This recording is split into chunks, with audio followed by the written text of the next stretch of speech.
tenais là à vous saluer tous qui avaient l'habitude de nous suivre avec beaucoup d'intérêt. Génie Congo, ils ont un débat politique. Ils ont un débat, non. Vos débats ailleurs.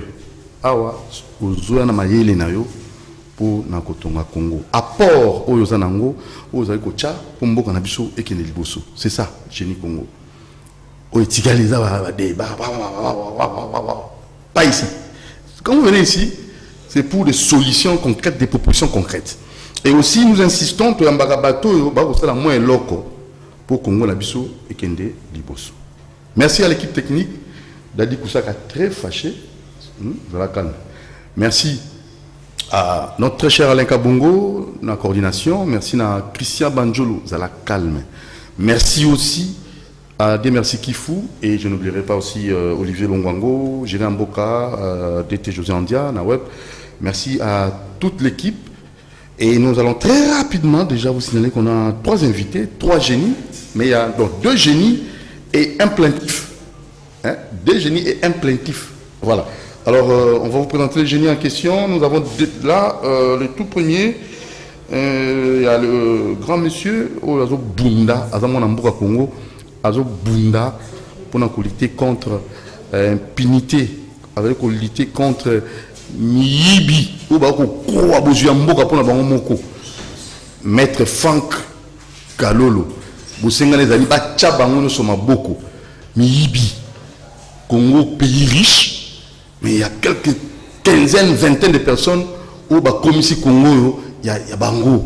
Alors ces gens-là, il faut les inquiéter. C'est maintenant ou jamais. Maître Kalolo, Boni, Franck. Oui, maintenant, Nangi, on se présentation complète, hein, pour moi peut-être Zang Samakamusu. Qui est Maître Franck Kalolo? Bien, merci. Je profite de micro là. Merci Nandingo invité biso na mukula lelo. Je crois na pesi na mbote na ba téléspectateurs nous bazola na biso habita na mama. Na Génie Congo. Na Génie Congo émission na ga malamu ya kitoko bemboka batiraka quelque chose comme les sons. Aussi merci na ba co-débatteur na ngai o bazali sur ce plateau. Ba Génie Mususu. Ouais, bande ko ba Génie Mususu o bazo buna pona mboka ekene liboso parce que mutu na mutu bisiki azali esengeli apporter un plus afin que mboka na biso ekene liboso. Nazali Maître Franck Kalolo, je crois que les Combo Pelongé Banimingi, il y a plus encore se présenter trop, mais pour certains, Nazali avocat de profession, mais Nazali coordonnateur national, il y a centre de réflexion juridique de la lutte contre l'impunité. Donc, Bisso, Tozali, ennemi, il y a impunité, tous adversaire, il y a impunité. Il y a Miyibi. Nous parlons pas de détournement, de voleurs. Voilà. Oyo Bazali, Koyiba. Misolo ya mboka, bomengo ya mboka, koteka bandako ya l'État, koteka ba avion à l'État, koteka ba fer à repasser à l'État, koteka, kobuka. Donc, nde bango biso tozali kotelemela. Na kati ya impunité, ezali concussion, ezali ba injonction, ezali ba corruption, nyonso ezali ya mabe ezosali ete mboka na biso ekende liboso te, biso na serigili totelemela ka yango. Très bien. Ba adversaire na yango. On va revenir, hein, parce que tu as sujet du jour, organiser qui marche mon nene pour nous signer na ba 11 ba yibaki ba joie ba kia komizo misela on a stade des martyrs ba kotika na malembe. Voilà, alors tozonga na bi na ngolo ba mibi ba montiri katas pour snell kata non le boye bana le moko.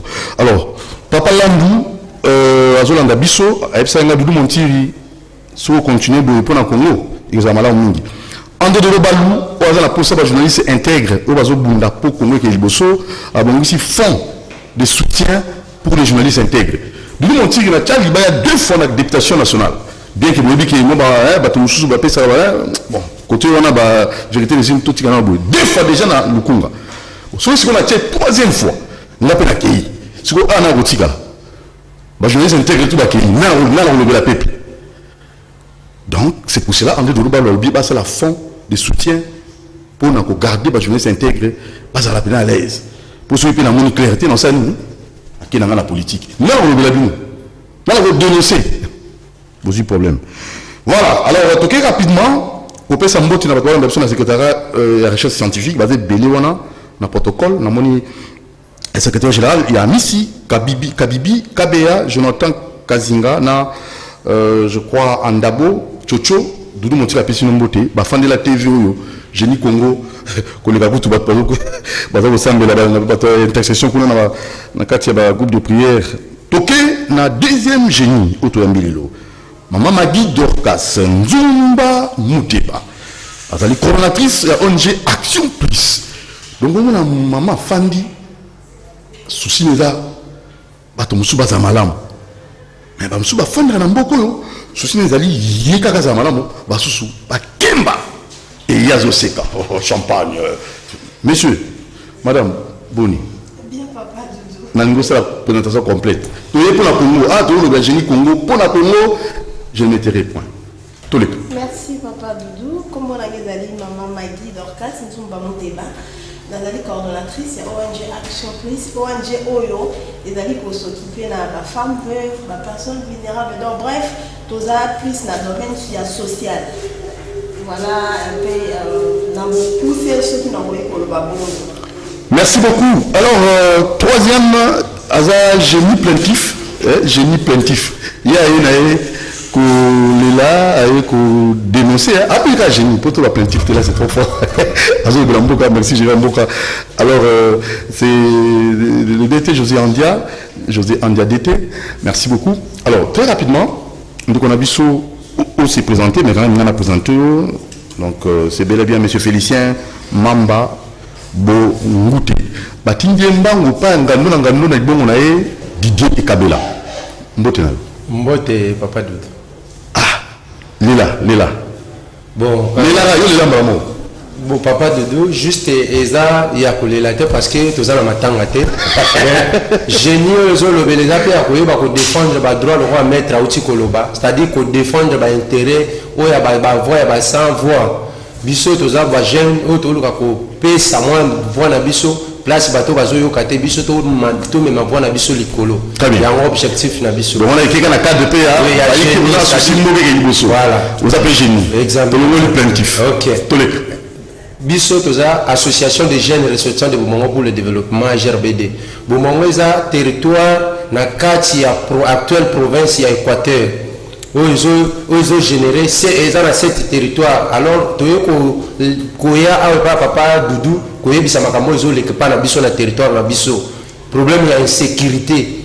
Ils ont tout le territoire à Bomongo et même papa Doudou n'a pas profité pour nous que les lots, ceux qui ont bien un téléphone dans la ville en banda comme on a insécurité, ils ont généralisé. Pas tellement ba criminel bazo côté la bateau mais au biso tozo boyo zo sala na territoire bato bazo bomana bato tumba banda ko plus de 100 maisons incendiées et puis na silence ya ba autorité ya mo biso to ko matisa voir tant que ba génie toza ba jeune to ya awa to tika pe ba parents kuna na mboka tozo ko ba génie à travers ba parents na bazo sala bilanga bazo tindela biso ba mbongo tozo tanga et tozo servir mboka il faut to matisa voir place au ba mo voir ko ko mater mais to ko le pas papa Doudou tout le monde savoir que va continuer à biso en même temps que toujours la réforme sur le plan administratif toujours comment qui peut nani osala makambo wana kuna nani mutongo et là ko utiwa be papa Doudou bien sûr que le politique c'est-à-dire ma politique qui est liée dans Saint-Esprit ne va comme pas nzambe tête sans que le pas à Jésus sa politique qui pour la bien-être de la population incontournable. Nous avons besoin plus de solutions. Il y a une différence dans l'émission. Oui, c'est-à-dire pour cause et à propos de la solution, il faut nous topper sa cause. Pas de problème. Rapidement. Il y a une élection, dans le système, il y a toujours soutenir les jeunes, il y a un grand Équateur à marche, on a un sous coordonnateur à jeunes. Toujours soutenir que l'élection va gouverner, va sceller forme, va député provinciaux, va voter, va motion, mon alimentaire. Des autres qui va gouverner, moi va servir peuple exact et bazar au servir va député na bango ya ba député à dynamique. Ba député Équateur ba avant que la vote ba sala ba sangana mutra mutape sa quota na e ba besoin na e selon ce qui to voter ngara kozwa après élection mutra mutape si ba kombo ya batone pa ya gouverner équipé compétence te bazo kita ti même na ba médecin bazo équipé compétence te partout mutra mutatindi mutuna e puis va installer wana et conséquence c'est que elle va problème ils ont comme batona ba incompétent pour na ko la justice et pas la biso territoire la biso dans le problème il y a un conflit foncier bato bazo la bazamba parce que liboso ba ndai ko sala pêche le quoi activité principale pêche aussi ba sous-souté ba komi ko sala bilango et bilango wana exactement ba conflit mutu bandelo ba msu bazo poussa ba conflit na ba autorité ba tio en place basant la compétence de rendre une bonne justice nde bato bango ba se faire justice bazo kata na bambeli nde kona option na 6 morts déjà ngamo na uti ko perdre tante na ngai o petite sœur ya papa na ngai personnellement o uti ko tika biso ça fait déjà une semaine bakati na machette donc machette zolela et puis to kamo zani to bengi ba autorité au niveau de la province mais gouverneur place qui atinda une délégation qui t'a ma place gouverneur après pression on a un MPSA pour administrateur du territoire ayana batwana na mbandaka et administrateur du territoire qu'est-ce qu'il a fait il a sélectionné juste bateau par rapport à la affinité azika 4 personnes bateau va incendier plus de 100 maisons ba musu va participer qui wana nyo surtout batika et puis tension za vif. Alors est-ce que tu veux qu'on vende pour la kotala l'Équateur a délaissé au niveau du chef de l'État parce que Boyebi, même si on a vu que politique était mendé, Boyebi gouverneur à Kassai Maweja, bah incompétence il a qui relevé au niveau mais bon moi que Azam a IDPS mais président pesi mot d'ordre Maweja ça c'est président après ça dit sur l'exemple le quoi bâtir en tête la province moto asa capable tous ça contre gouverneur mais tous ça contre système au gouverneur la province Équateur pour avoir installé à manque d'autorité à l'état a existé même la ville en Bandaka lelo ba mort ba massacre chaque jour les obétamment aux assure on connaît qu'on vérifie des aux ba correspondance je crois que vous avez l'information capable selon nous. Gouvernement il doit savoir biso personnel n'a pas c'est historique président presque nyonso bayaka Équateur ezalaka laisser toujours na mupanzi siko banana président Mobutu so komi na mbana omona que président Mobutu na mbandaka atika kaka ndako moko eze squelette moko ya ndako asili sate na poto moko ya courant pour nous bezala on ezala nini na so éviter ce qui va continuer inaka biso na nini ndi tozotala mais monsieur le président sous bénédiction on va faire partie gouverneur Maweja mais comment on peut tirer la mission en tête à province gouverneur biso donc mokili besoin de une compétence activité moko to bazo sala pour l'initiative ya coproduire ya ko sécuriser population mokolo moko te pe ba ko nyata makolo na ba territoire likambo sala no kiti sa conseil de sécurité ya territoire puis ba zo problème solution lelo na émission de Kodidu Mutiri averti bande koke soki bazwi ba mesure te to ko risquer ko zonga na likambo ya ba inyele o bato banda ko kata na ba machette parce que toza non plus loin na bango ne to ko avertir ba autorité compétente ministre intérieur o akoti sikato o emboso to komela ki makambo ya ba tracasserie ya ba ekogarde ya triangle ngiri to mona ki ba benga ki biso to solola ki mais action mo salamante on est sûr que o akoti siko akoti l'esprit ya le peuple d'abord voix ya ba maman na biso ba ndeko na biso ba leki na biso ba papa na biso ba zo boma na chaque jour suite à injustice et koyo canapé ba kozola biso solution pour tout avancer le territoire na biso kende liboso jeunesse o eza compromis na makambo zo limo ya attaché biso elongwa pe tout avancer pour na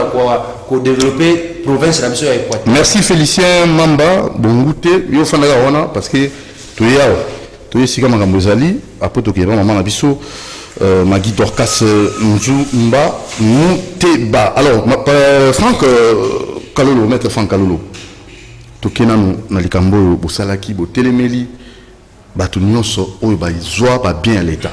Bosalaki marche, na ito la lega bon ko illustrer marche wana, bosalaki marche pona ko senga na ba oyo ba restituer ba bien nyonso ya l'état.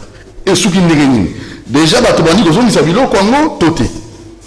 Pe banani oyo mona penza bazali ko nyokola mboka na biso est-ce que vous avez la liste ya batu nyonso wana totanga ngwa wana émission moi na oyo papa na comme etangami est-ce que c'est possible ça mo bongo na TVT na TVT bien deko matono mingi moni biso zali lisanga oyo zali composé na collectif avocat na ba défenseur bien coordonné tous organisé soki to bandi ko tanga ba komwa batwa Otomoni ya wili ba komne ozala muke banso ba okati Angola banso ba kote mai ndombe tout ça donc pour na secret ya instruction toza dans l'obligation ya ko garder yango malamu. Très bien.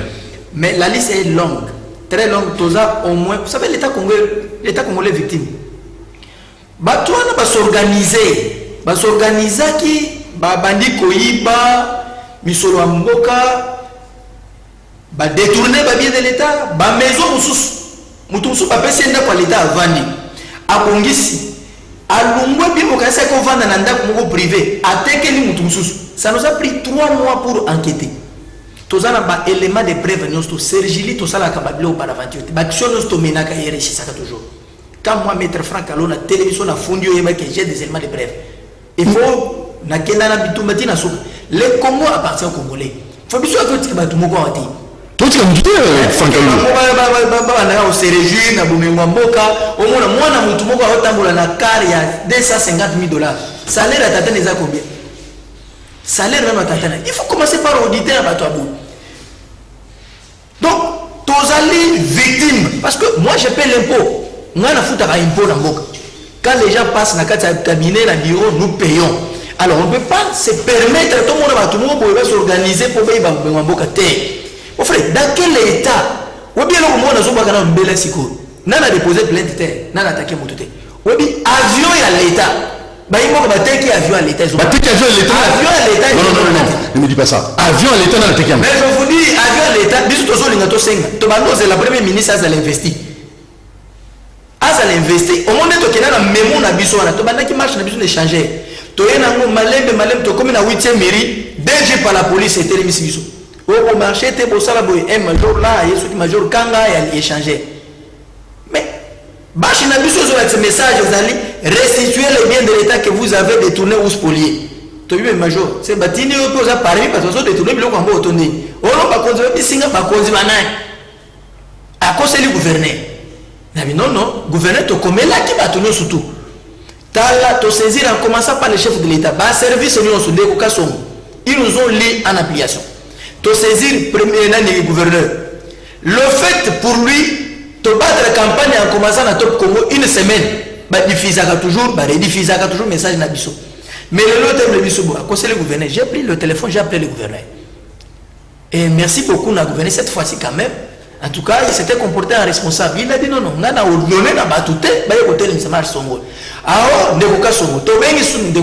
lui a dit, je n'ai pas ordonné.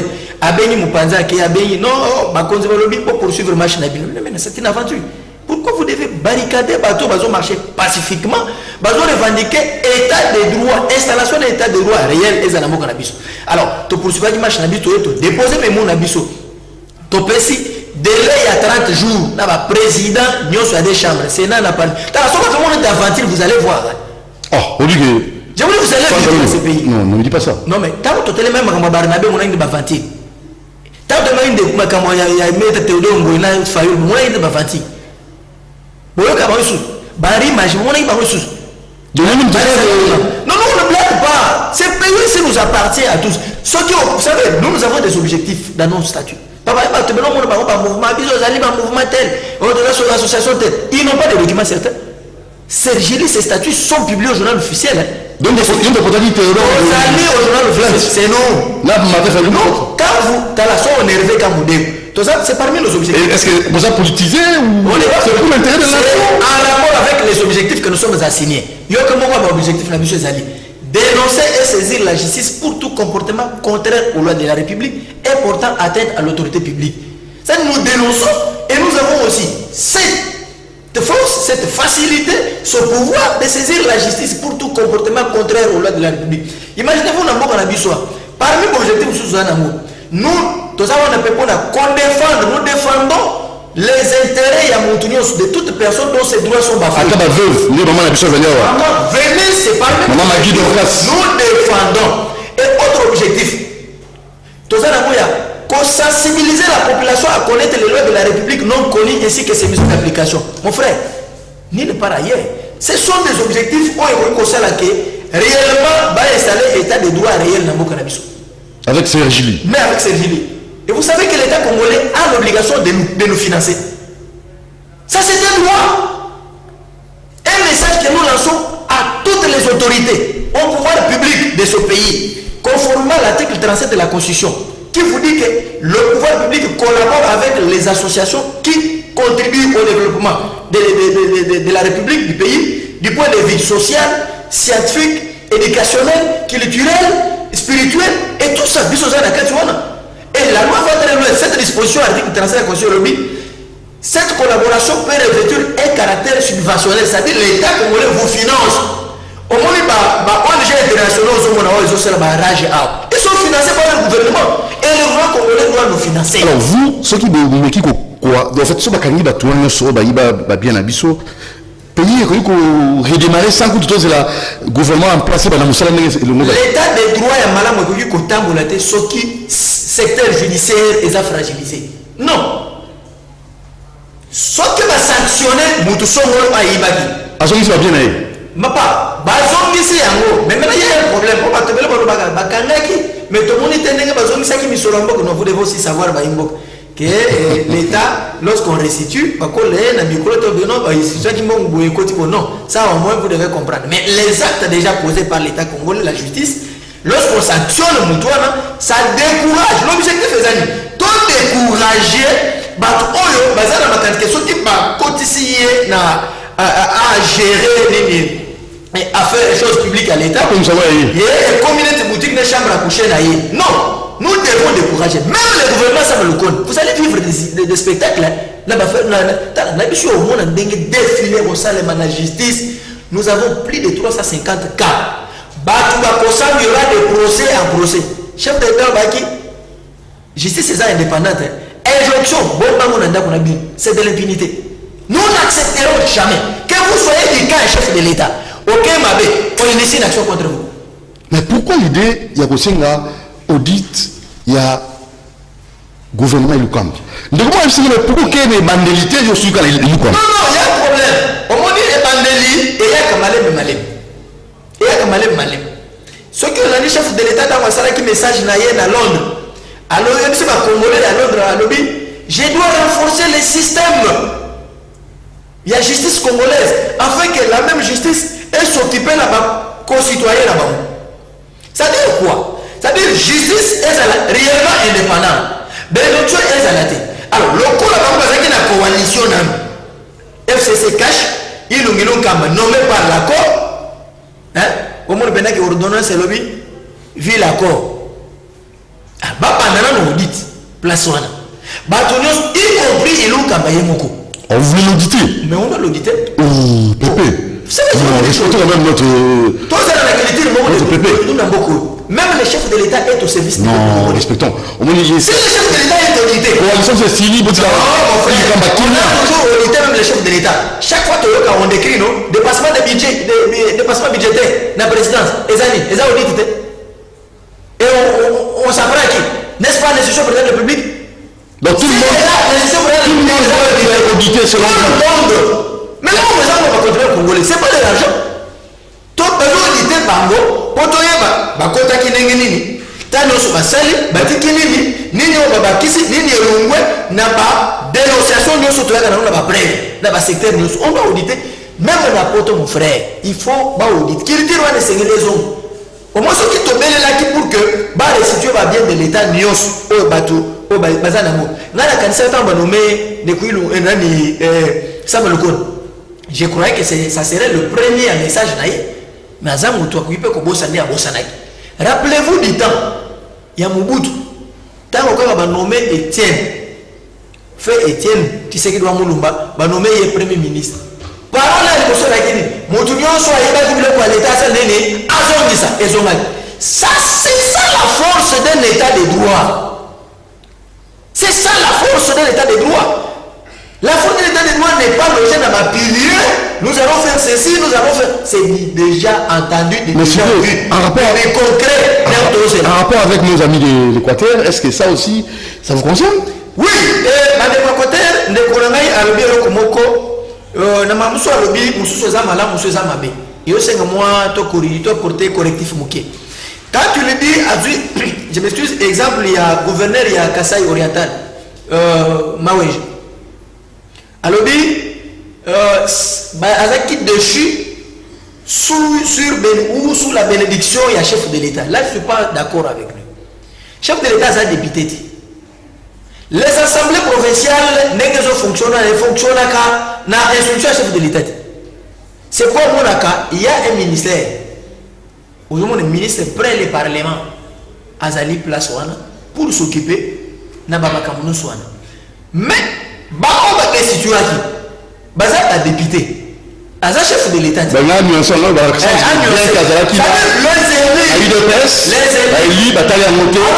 voilà. Moi, je pourrais peut-être que à cause sous forme d'encouragement. Alors, il est devenu des pèses, mais au moins destitué. Voilà. Mais dire que sous la bénédiction du chef de l'État, je ne suis pas d'accord. C'est accuser le chef d'État indirect. C'est comme si le chef d'État a comme la même mise dans l'Assemblée provinciale. Là, ça ne va pas. Là, ça ne va pas. Là, ça ne va pas. On est sous l'état de droit, on est comme sous dictature collègue. On sait que nous combattons. Nous, c'est le gilet, tous nous combattrons.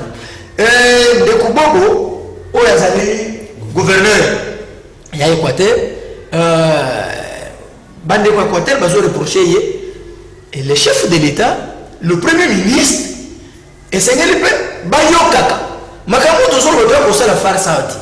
C'est un message toujours lancé. Pour que Bakambi Batala Congo et Bonga. Pour tout ça, Congo, à part Congo, au moins, on a noté. Même aux après-midi, on n'a pas noté. Pour les dignités personnellement, on n'a pas la famille. Mais le Congo, ils sont surtout. Merci. C'est le et donc, biso tozawana ba restituer biloko à l'état n'y soit pas. Et sa campagne topesi. 30 jours, donc tu as dit combien de jours? Déjà 20... Il y a une semaine, 7 jours déjà qui 23 jours. Bisous, nous avons 30 jours et ce qui a été 30 jours, pas l'homme d'action, la justice. Tu as dit liste c'est ça pour l'AI. On n'a pas de temps à la liste. Mais tu as autant la liste. Oui, tu as autant la liste. Tu as autant la liste. Tu as autant la liste psycho. Et ça fait super ça. Est-ce que tu as la liste psycho? Oui. Ma tequita. Nous, ma tequita. J'irai bien. L'État peut spolier bandeko ya bato par particulier. Il a son monnaie. Et ça c'est ça. Pourquoi c'est que tous les gars personne qui l'ont à l'État oui. Bato mususu pe ya l'État. Baji. Ba spolier pe bandeko lisusu. Ba sali ba bi de pouvoir. Ba boto li pe lisusu biloko ya bato. Et ça c'est ça. On va profiter de la casquette là-bas. Il y a des victimes. Il y a des micro là. Toute personne a été victime. Abenga a contacté M. Sergili. Tu peux ce numéro A, papa. Pesa. Moka Ezaya mission surtout. Pesa. Vous allez tout le avocat. Nous allons vous défendre. Numéro Zakamoko. Plus 243 81 999 76 65. Manila. Plus 243 81 999 76 65. Aux victimes de votre bureau pour l'ayo. Mais le point on a eu même à ça l'État, même à ça la carte la générale, et ça la générale. Papa, on a un problème à mon côté. Si vous voulez réellement, c'est un défi que nous lançons aussi au chef de l'État. Vous avez prôné un état de droit réel. Alors, essayez les justice à l'équilibrer. Tous à la mission tous égaux devant la loi conformément à l'article 12 de la Constitution d'Engelobi. C'est-à-dire, justice est à la équilibrée. Très bien. Maître. Discrimination est à la terre. Franck Kalolo, Tozo Milayo, Toké, si vous pas génie, au monde, à Fandi, à Kanisi, à Sali, Iloko Moko, Yamalunga, à Sali Cordon National, le centre de réflexion juridique de la lutte contre l'impunité pour nous, à Lingui, justice et à l'équitable, pour nous, le développement. On a génie. Moi, c'est quoi la différence? Génie. Toujours génie, Moussous. Maman Labisso, Magui Dorcas, Nzumba, Mouteba, coordonnatrice, il y a ONG Action Plus. Afandi a une initiative. Initiative nini pour nous kosunga ba veuve. Malobombo kayo maman Labisso. Au fin na ka boy, au fin na liba no kimiate. Ko luka makamboy, ba veuve on ba boni. Merci papa Doudou. Baveuve basé belé na Congo mobimba. Donc tout soutenir baveuve ya Congo mobimba. Baveuve kakate biso tozali pour soutenir plus toza plus na action sociale. Donc tozo aider mutu nyonso na ONG na biso. Mais faute de moyens to bandaki nanu na ba femme veuve. Omoni lelo papa Doudou na loba toujours eza constamment konga na sali na yebi ki ata yo pe. Oyebi yango ata na famille na yo ata na bandeko na yo ata lisolo eso yoka. Ce qui moi si a fait les mobile, papa avocat. Kalolo Franck, oui. Oui, papa Kalolo Franck est là. Oui. Moi si à perdre mobile na Lelo, la femme elle est devenue inutile. Vulnérable. Vulnérable, abandonnée, délaissée à son propre sort. délaissé à son propre sort avec les enfants.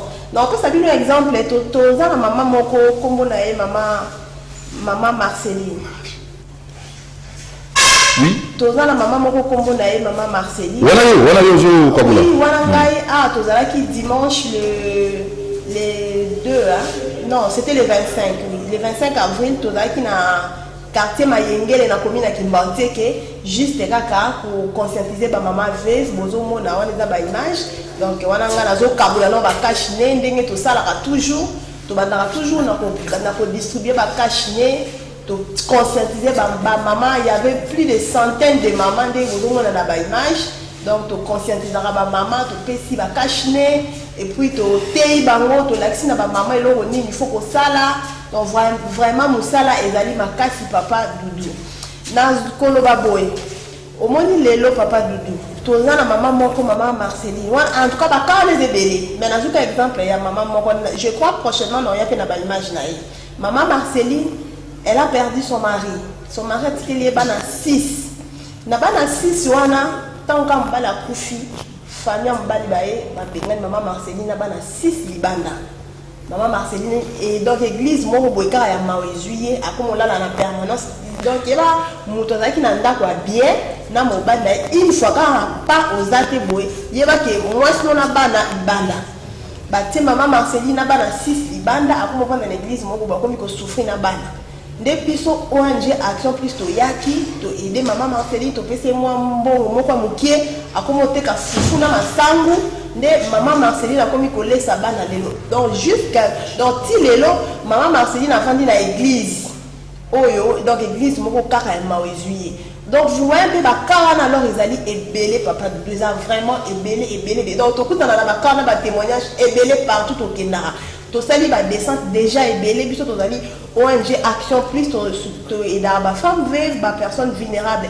To zala ki na kanuka, to zala ki na changu, to zala ki na ngaba ba témoignage eza ébélé ya ba jarwana. Nde yango biso to zaki initiative ya ko bana ko aider ba femme veuve wana pour lelo so ki mwasi mobile na akufi c'est fini. Moi si on a commis inutile nga pe naza mwasi c'est pour cela et ça là nga bien entendre to zui initiative ya on créer ONG action plus pour na ko bana ko aider ba femme veuve na ba orphelin wana et ça na bana misusu papa Doudou bokiti na quartier misusu dernièrement ils na mutu moko ndeka na ba partenaire mukene mune na zarate il y avait un papa benga une fois après ça na $20 na $20 ana na somba ba na somba map à $20. Imagine que toi que lit par mois que 200 francs. Alors na sombi map il y a 40 000 francs à l'époque. Donc ça fait déjà un mois passé. Na sombi map na ke pesa na ba orphelin les ana bana moi na alia lipa mobimba donc nano alia lipa mobimba te moi na zui lipa mobimba faut moi na bana esengo pour na lipa donc bana babi to les lipa mobimba donc c'est ça ba kamoko boiza vraiment ébélé ba maman veut comme le 8 mars to za ki na changu na siège na biso parce que ONG na biso na siège na veni manzanza numéro 7 na commune ya Kimbanteke.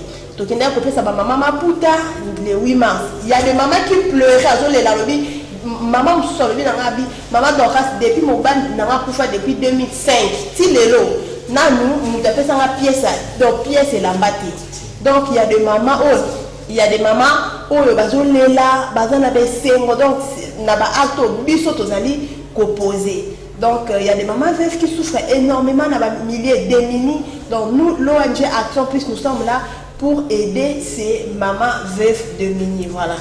Alors vos difficultés, bah problème vous avez vous tungisa, vous sengna na yo na l'État pour yo so bandi bosala. Pour Congo que en tant que génie. Ce que nous avons senga na bakambi ya mboka na biso. Ministère affaires sociales et familles tout ça. Gouvernement Sikangolo et Tchani Samalukonde déjà en action. Nous avons senga. Merci beaucoup papa Doudou. Fada pena bien pena bonga masiko pour le bapena. Merci, on a dit très bien. Donc, c'est un gouvernement a tchabiso vraiment maboko. Donc, c'est un peu de partenaire. On a besoin de partenaire. Il y a bateau, il y a monté ma malam, qui ko aider biso. Bassan Nzambe, en politique, moutounio surtout à touché, à qui ko contacter biso. On habite avec votre permission. Pas de problème. Si je peux donner les numéros, notre numéro c'est plus 243 81 31 990 15. plus 243 81 31 995. Wande numéro na biso soko bengi biso okozwa biso ONG Action Plus. Donc nyoso toza nango okoki koya nango pona to sunga ba maman veuve oyo ba za ko souffrir na ba personnes vulnérables. Vous savez naza ate pona ko prêcher mais na pesa quand même verset biblique moko etikaranga personnellement na Psaume 41 verset 2. Bible lobby oh nyoso to s'intéressant na ba pauvre voilà. Le jour la religion pure et sans tache. Le jour du malheur, Nzambe a se souvenir na yo. Voilà, donc c'est pour cela nous, biso ONG Action Plus, tout s'intéresse à la pauvre, na ba o bazangi, parce que le jour du malheur, Nzambe peut akanisa biso. C'est pour cela yo ozolanda biso, soko lingo aider ba femme veuve o bazo souffrir. Je vous dis qu'il y a des mamans veuves o azo lukata 5000 francs kaka pour banda commerce. Moi personnellement, na ba descente au sala il y a des femmes. Oh, mon azoya boué, maman Dorcas n'a pas 5000 francs seulement. Ah, bah, le kata ma pas ma kala. Donc, il y a des mamans qui souffrent énormément. Il y a des orphelins, oh, bah, tata na bilamba ko la tate. Yo, peut-être, aux na bilamba, na chambre, le tondi, aux luka, donc, aux luka, aux yeux, aux tumba, tout ça. Donc, les moments est là, l'occasion est là. Au Koki Koben, la biso, na plus 243, 81, 31, 995.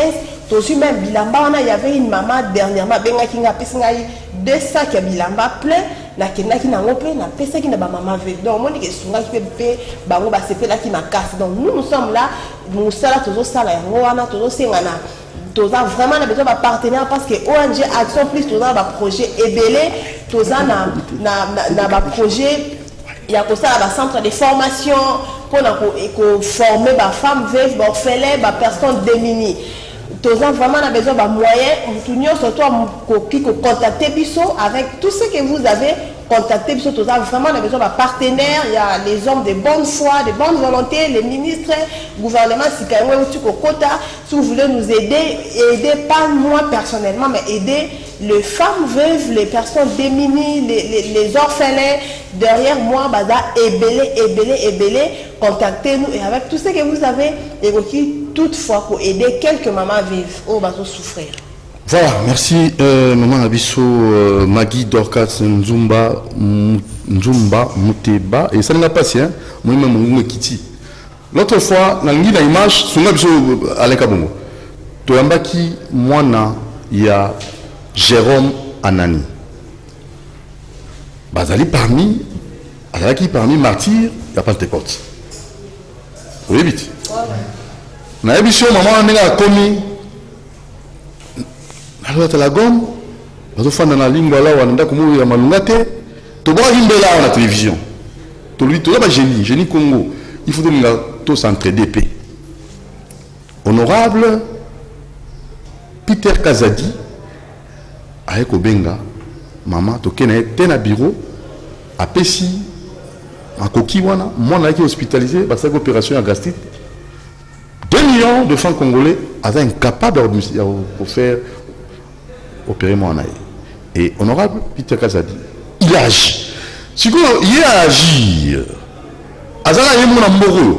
Eza batu ba tambola kasoka bimina veste ya pembe mutuka pembe, veste ya noir mutuka noir, veste ya jaune mutuka jaune, veste ya rouge mutuka rouge. Papa, tout ça au sein na uni. Bolanda ngona. Peter Kazadi na mwana ya Jérôme Anani. Suivons ça.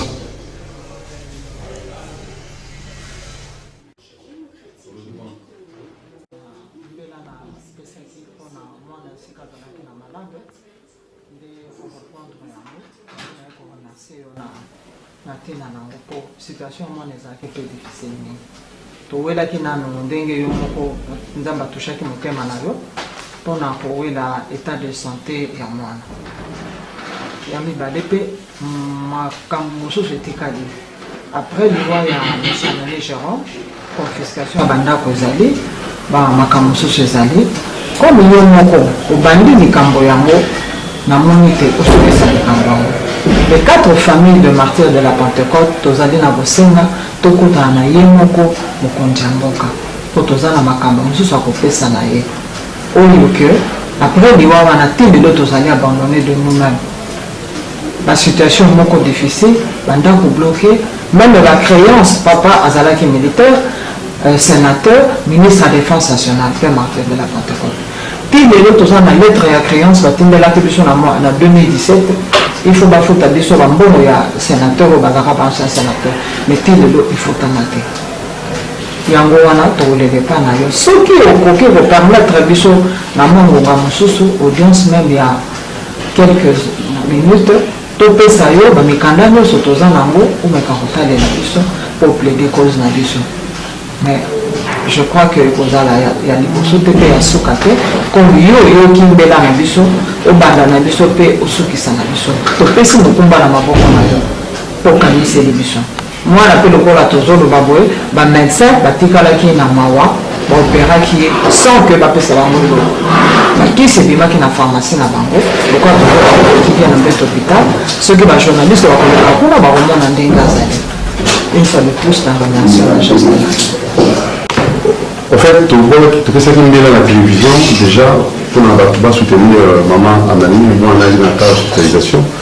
Tout ça qui on va l'hôpital avec la télévision à bureau, pour avoir tout ça la geste pour soutenir maman en période politique donc toi la hospitalisation, ça a à peu près 2 millions. La base, il y a au moins tout ça dans la bureau à Honoir. Geste pour ça là, nous avons venir avec ça et puis bah n'importe quoi n'importe quoi na bateau. On va passer, on va car on va prendre le bateau. Puis on aura Peter Kazati. Bien, Naozaki effectivement Mbela ya maman à travers la télé, CCTV, bato bayokaki bayebisinga mama moko azoleka na télévision aza na mwana na pasi mwana aza na hôpital aza kosenga bisombi. Ça m'a touché de voir maman lolenge kolela bongo. Voilà pourquoi nayebisaki ndeko journaliste que je pouvais aussi apporter ma petite contribution à soulager maman. Voilà. C'est ce que lelo na remettre à ma papa maman. Nazana ba commentaire de la sala. Pour na ezali dossier mosusu. Avanzi maman a profité pour apporter Nazali avocat. Les affaires judiciaires, on n'en parle pas à la télé. Ce sont des choses qui se traitent dans une certaine confidentialité. C'est un aspect judiciaire que je pourrais discuter avec la maman en dehors des caméras. Très bien. Merci. Merci bien. Voilà maman.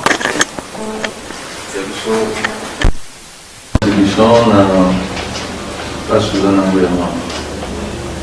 Abanzi, pour temps frapper, pour soulager douleur et avant en achetant quelques produits qui restent.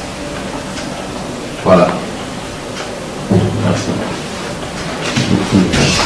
Papa na remercie mingi vraiment na ndenge batushe motema na yo na kosala geste po azali mpe moko ya bakongole na kati na biso. Merci mingi vraiment ekuti na kati na motema na yo biso mpe tozongiseli yo merci mingi mpe topesi merci na chaîne oyo ya CCTV ndenge alekisaki nga te lisongi emonani mpona kobikisa molimo na nano. Merci. Merci honorable Peter Kazadi.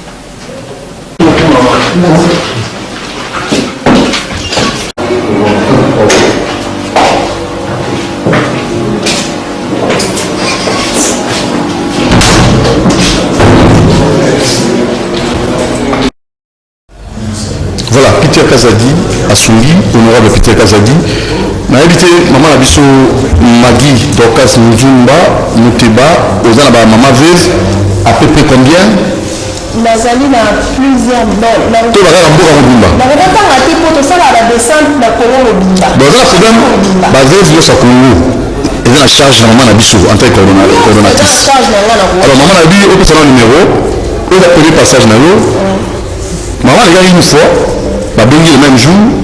Après ça qui est 400 000 francs, maman m'a bien appris à Asda, côté à la liberté. Après ça qui est En lui, pour que son numéro, ma premier passage, eux, ça ne pas de mentir. Tant que les gars qui, toujours qui veut, ah, il va lire transparence. Au Jimbo, au PC, ma maman va lire. Sous ça, vous allez comment il y a du dessous. Sous ça, vous allez dire, bah, bon, on va aussi la senga. Sous ça, vous allez dire, bah, on va se gay. Bah, tout le monde, c'est zanga. Mais, moi, je vais payer un bobo. Budget combien? 12 milliards fois 3, ça dit combien? 36 milliards budget pour les mati. Donc avec audace, parce que moi, vous êtes en beaucoup. Comment vous êtes en beaucoup? Merci papa Doudou. Numéro de la contact Ezali plus 243 81 31 990 15 plus 243 81 31 990 15. Voilà le numéro de la contact. Tout le maman veut ébélé. Oyo, à cause de 5 000 francs seulement pour la commerce. Et dans la banne, au PC, la somme là, on n'a pas ni pas 200 francs au bout. Mais chaque mois, on a ni pas au bout. La banne a besoin de sauter, de ni pas au bout. Donc il y a des enfants. Donc moi, personnellement, j'avais même pleuré. Je crois que prochainement, on regarde la image, j'avais même pleuré. Il y a des mamans azo zanga te sika kolala. En tout cas, on regarde la image, papa Doudou prochainement. Souvent, bato baza na ba hectare na hectare, baza na mapangu batafanda na quantité, bayeble batafanda na quantité. Il est là, il nous suit, il rit, il rigole. Vous mourrez de même comment le monsieur. Attention avec ça, parce que Dieu nous punit. Papa Doudou, maman veut mort, une maman là, maman veut maman à 85 ans, elle a la kit cabo, dès qu'elle va nous voir là, le petit temps, dans la 85 ans. Quand vous avez fait une solo, na une kiti type na mona kone sika la laka, na sonde la mousse. Donc on Jackson plus sonde la mousse et pesaye na okoya na ba image wana, mona ana 85 ans la kiti, ça na isika on la la te. Mobali na akufa tika na bana misato. Famille mbali ebenga na ye.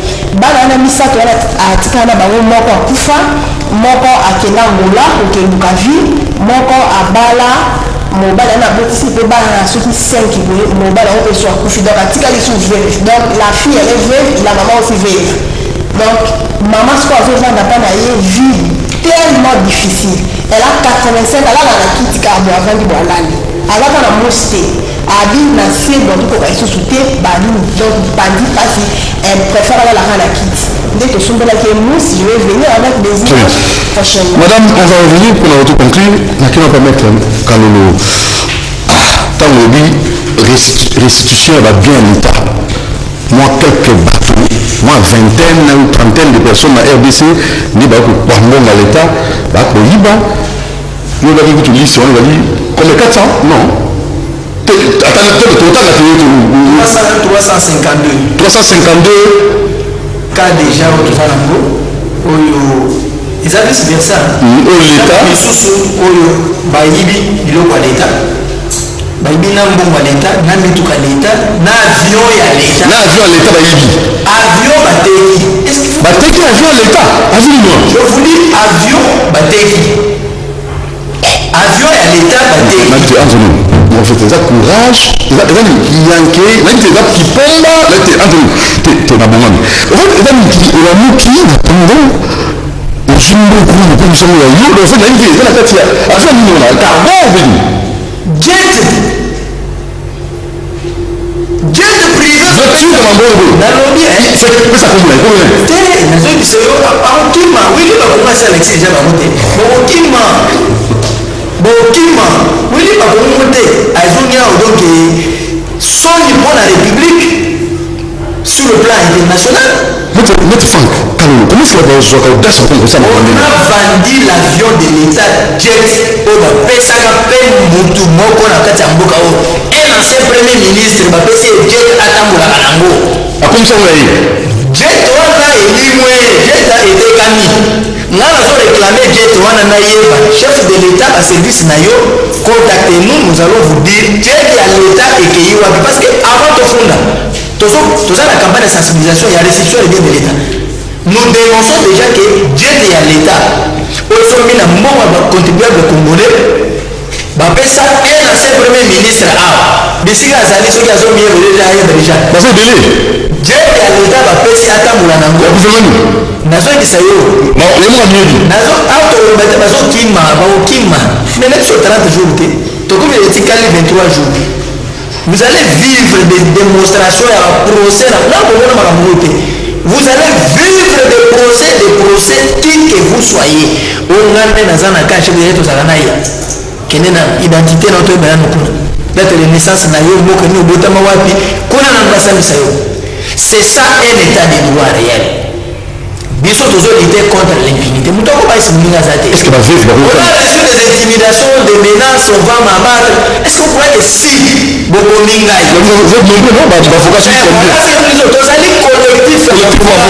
on est plus de 100. Ça dit, on va battre un biso surtout. Et toi tu crois que toi tu viens avec des armes. Nous allons t'abattre juridiquement. Juridiquement. Donc c'est une situation juridique. On va pas trier juridiquement. Donc vocation juridique. Non, nous vous disons juridiquement. Sans amakasi, il y a qu'à la justice samba, l'homme, ce que vous dites que biso concerné le camp. Initier la cour conventionnelle contre biso, Maître Franck Kalolo a une liste mabe, bandebola sérieux. Et ça comment tu? Na bisi no bandebola sérieux makambo na gaza yi ba jour. Et ça va. Na yi tina bureau na bango la petit bango.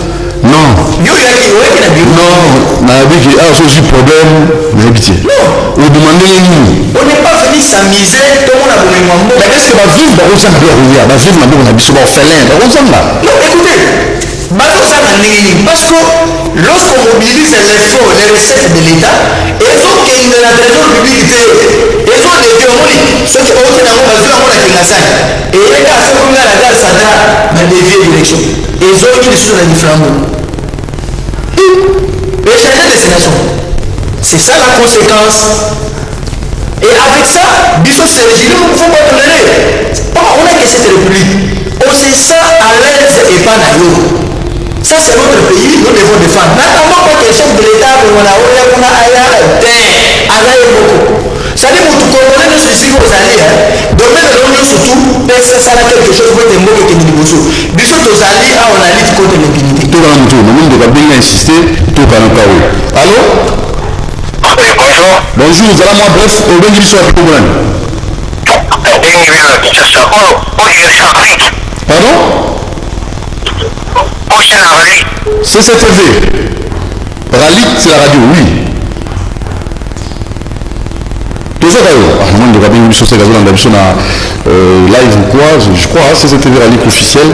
Tout ça live là, on a sur la poto, on a sur la Nambora, le monde entier, on a biso, sous ce n'est pas j'ai dit que nous, de ça, pour la SMA, du monde tirité, nous, on a pas cas, la solution, on va battre à la client.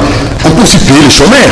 C'est possible, les chômeurs, on va la payer. Mais mon frère, non, on doit identifier ceux qui la recette de l'État et ils canaliser la trésor public. Dès lors que la recette à l'État et dévier destination et autorité.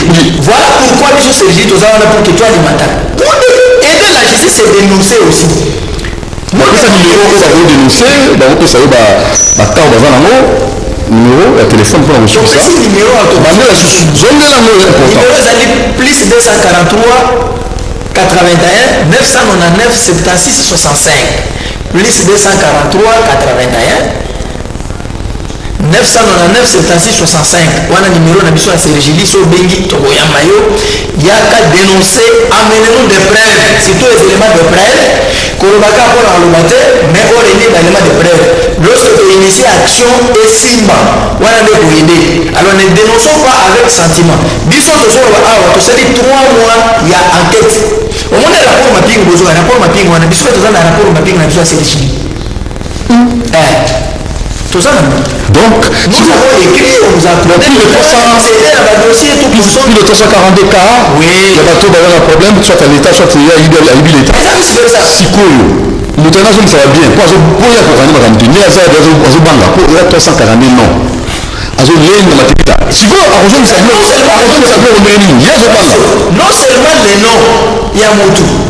L'adresse ici que l'on peut aller, non nombre il y a l'on peut aller, tout est censé identifier. Oui, non seulement il n'y a pas seulement des noms, non. Les noms ne suffisent pas. Il y a des choses dans le style la biso ya pour, tous la formule la biso au travail, tous la ligne la biso au quantité.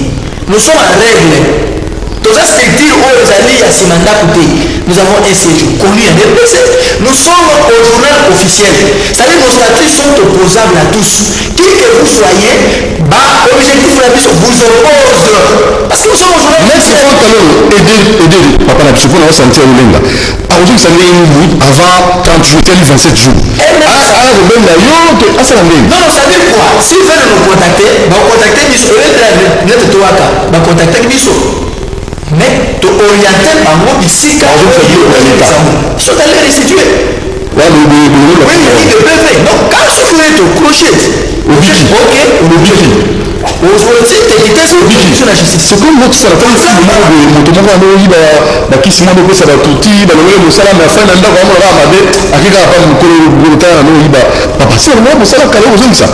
Pour la suite, on va faire lier le but. Il y en a porté plainte, mais il y en a titre. Non, dans ce secteur, il y a des discriminations.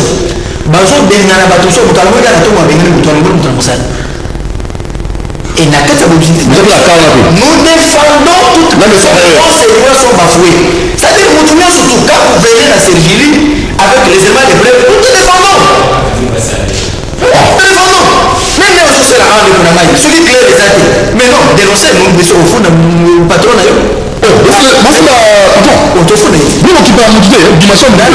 Dimension, ça veut dire quoi? Dimension, c'est la Congo. Parce que tout Congolais va être devant la loi, article de la Constitution. Je n'ai pas vu la Constitution nuancée que catégorie à Batumon, on vous dit, nous sommes égaux devant la loi. Merci beaucoup. Alors pour finir,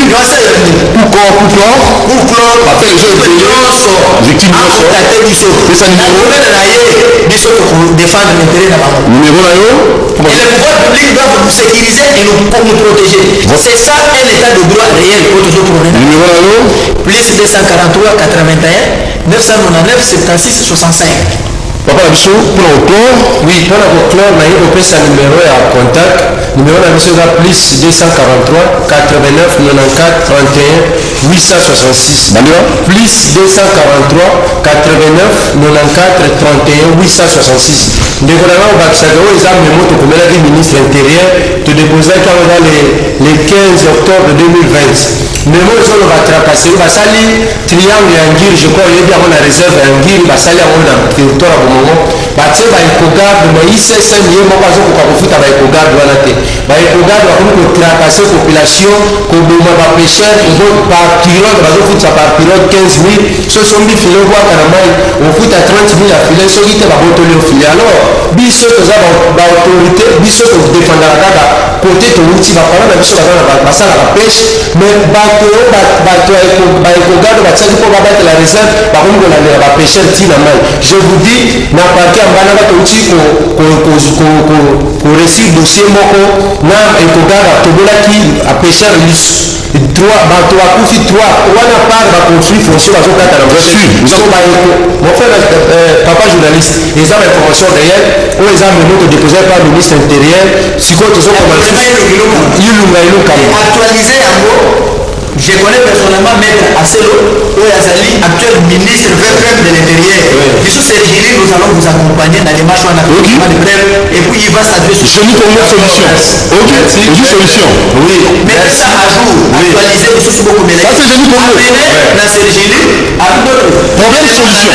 Nous allons voir Maître Asselo, où Azali Daniel Achille, que je salue en passant, actuel VPM intérieur, il va statuer sur votre cas. Et vous aurez la solution. Vous avez la solution? Ok, merci vraiment. Je crois que pour une situation dans le territoire à Bomongo, tu lances un message dans laquelle nous sommes à Bomongo. Yo, ça n'a pas quelque part, ça n'a pas tout ça partout dans le territoire de Bomongo. C'est la violence et le règle à problème de situation, surtout de signer la chaise. Ça veut pas dans la mort, on a besoin de zones à pour calmer, parce que les gens se sentir insécure. Merci, maman, je vous encore, numéro de téléphone. Merci. Merci, papa Doudou, numéro de la biche plus 243 81 31 990 15. Plus 243 81 31 990 15. On les a numéro de la biche. Papa Doudou a na koleka kaka na olobake. Toza na ba mama veuve pour la souffrir énormément. Sikoyo, bien sûr, ça peut être une cam, tout ça, maman, le roi dernièrement, on a montré, on a dit, non, on a encore fait la personne vulnérable. On a dit, ah, pour la personne vulnérable, mais vous avez un JIC, bien, oui, on a la ZUR, on a ONG, action plus le roi personne vulnérable, mais donc, justement, on aider la personne vulnérable, mais sous, au bazozanga, mapa, au bazozanga, tamla, et la baroulate. Donc, il y a des personnes vulnérables qui nous suivent. Au moment qui vous a fait réussir au monde dans la vie, tu peux aussi aider la personne vulnérable mais souffrir de souffrir. Oui, il y a aussi des femmes veuves. C'est vrai que vraiment nous sommes à la 10-12%. Où est-ce que mon bal n'a pas fait, mais à Tikenen pour à Tikenen bon mais il y a des femmes veuves comme ça. Toujours ça à peine dans la femme veuve. La femme veuve nous souffre dans 5 000 fois voté à la. Très bien. Donc maman veuve vous réussissez à vie mon bal a couché à Tika ou bien aux gens à moi va faire la. Tu peux aussi aider les autres. Donc tu peux nous contacter plus 243 81 31 990 15 avec tout ce que vous avez de ressources à la femme depuis nous tournons surtout hommes politiques, les hommes de Dieu, contactez-nous avec tout ce que vous avez pour la soura maman veut na orphelin au bazali pour souffrir énormément. Merci, maître le mot ici, monsieur. Oui, et monsieur aussi mais n'a pas excellent comment rapidement capital de Mangay. Quand on a secteur la justice, tout ce qui n'a pas cambignon sur la justice. En tout cas, bon, mais pour revoir ma cambozo que n'a pas parquet inférieur, pas parquet pour les tripés, pas parquet à grande essence. Peuple congolais va être victime de la discrimination et la justice. Dans quel sens? Dans le sens que ce qui nous trouve à Zangimbongo a fourni, en tout cas, la parquet à grande essence. Magistrat a vu a tenu convocation de mandat de comparution. On a eu pour s'embattre pour répondre à des dossiers, c'est la communication et qu'elle a parlé de sous. Mais on reproche quoi à ces magistrats? Toi, comme on a parqué de supervision, on est besoin de ce dossier parce que il y a un magistrat qui sont bien à Tcharo, la tiroir. Mais les démunis, moyens, le ministère de justice équilibré et équitable, pas d'ailleurs, et ça victime. Alors, parquet de sa supervision, parquet grand état, parquet général, ou parquet généraux, bon, mais pour répondre là-bas, pour que la justice est bien administrée à la surtout. Très bien. Merci maître Franck Kalolo, coordinateur national du Centre Réflexion Juridique de la lutte contre l'impunité. Merci à madame Magui Dorcas Nzumba Mouteba, coordonnatrice ONG Action Peace, PPC numéro de Sunga, et maître Franck Kalolo, PPC numéro pour la problème Basunga, et aussi à notre très cher Félicien Mamba Mbongute Mongala Solo président de l'association des jeunes.